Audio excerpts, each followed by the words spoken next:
Yon, ng araw mga kapatiyok. Ay nakachamba tayo ng run out sa maulang tanghali.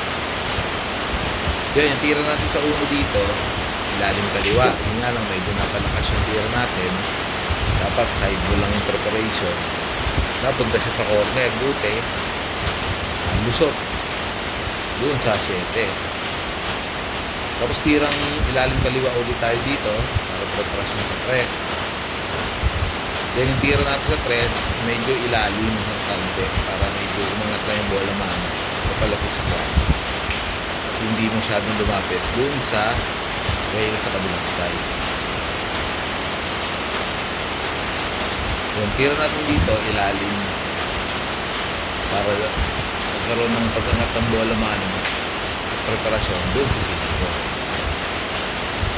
Yung tira natin sa 5 dito, ibabaw kaliwa para may preparasyon tayo papunta sa 6. Medyo malakas din naging pektos natin dito pero okay lang. At least hindi naman lumayo yung 8 sa butas. Yung tira natin dito, kurida, palutro lang. Ibabaw lang naging tira natin dyan sa 6.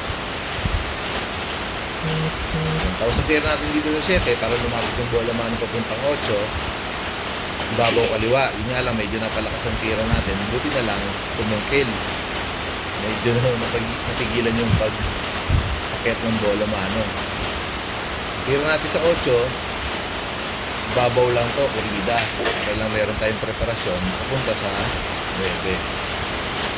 Yun, last ball na tayo. Yan, sambahan natin yung isang run out sa maulan na tanghali.